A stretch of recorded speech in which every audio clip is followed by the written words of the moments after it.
Hello, ആദ്യം തന്നെ ഒരു സോറി പറഞ്ഞുകൊണ്ടാണ് കേട്ടോ ഈ വീഡിയോ സ്റ്റാർട്ട് ചെയ്യുന്നത്. എന്താ കാര്യം എന്ന് ഞാൻ അവസാനം പറയാം കേട്ടോ. ഓരോ പ്രാവശ്യവും പോയി ഒരു വികാരമായി മാറിയ ഒരു സ്ഥലമാണ് കേട്ടോ കൊല്ലംകോട്. അങ്ങനെ ഞങ്ങൾ കൊല്ലംകോട് പോകുന്ന സമയത്തൊക്കെ മിസ് ചെയ്യുന്നൊരു സ്ഥലമാണ് നമ്മുടെ അയ്യപ്പേട്ടൻ്റെ ഹോട്ടൽ. എന്നും വിചാരിക്കും കേട്ടോ അയ്യപ്പേട്ടൻ്റെ ഹോട്ടലിലേക്ക് പോകണമെന്ന്.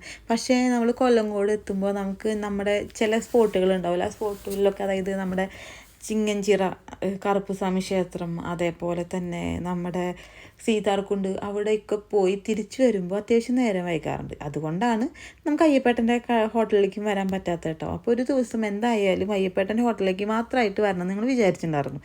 അങ്ങനെ ഞങ്ങൾ ഒരു ദിവസം വീട്ടിലിരിക്കുമ്പോൾ ഞങ്ങൾ നേരെ കൊല്ലംകോടുള്ള നമ്മുടെ അയ്യപ്പേട്ടൻ്റെ ഹോട്ടലിലേക്ക് വിട്ടു കേട്ടോ.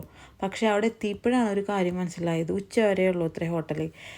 പിന്നെ അവിടെ കുറേ സെലിബ്രിറ്റീസ് വന്ന് ഭക്ഷണം കഴിച്ച ഫോട്ടോസൊക്കെ ഉണ്ടായിരുന്നു കേട്ടോ. പിന്നെ നമ്മുടെ ഹൃദയ മൂവിയുടെ ഒരു പാർട്ടായിട്ട് മാറിയിട്ടുള്ള ഒരു ഹോട്ടലും കൂടിയാണല്ലോ. ഞങ്ങൾ അവിടെ ചെന്നപ്പോൾ അയ്യപ്പേട്ടനെ കാണണം എന്നൊരാഗ്രഹം പറഞ്ഞപ്പോൾ റെസ്റ്റ് എടുക്കാൻ പോയ ഒരാളാണ് കേട്ടോ. ആൾ വരെ അവിടുന്ന് ഓടി വന്നു കേട്ടോ.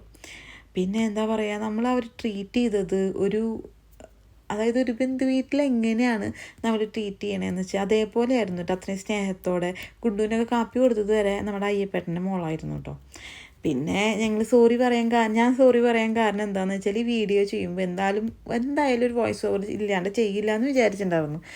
പക്ഷേ ഈ വീഡിയോ ചെയ്യുവാനായിട്ട് ഞങ്ങൾക്ക് 4 മാസം എടുത്തു. കാരണം മറ്റ് ചില യാത്രകളും മറ്റ് ചില തിരക്കുകളും ആയിട്ട് ഞങ്ങൾക്ക് വീഡിയോ ചെയ്യാൻ വൈകി. എന്തായാലും വോയിസ് ഓവർ ഇല്ലാണ്ട് ഈ വീഡിയോ ചെയ്യില്ല എന്ന് ഞാൻ അന്നേ തീരുമാനിച്ചിട്ടുണ്ടായിരുന്നു കേട്ടോ.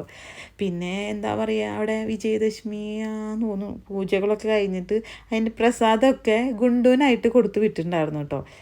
അപ്പോൾ എന്തായാലും അടുത്ത ദിവസം എന്തായാലും ഭക്ഷണം കഴിക്കാൻ വരാമെന്ന് പറഞ്ഞിട്ട് ഞങ്ങൾ അവിടെ നിന്ന് ഇറങ്ങി കേട്ടോ. അപ്പോൾ ഓക്കെ, ബൈ.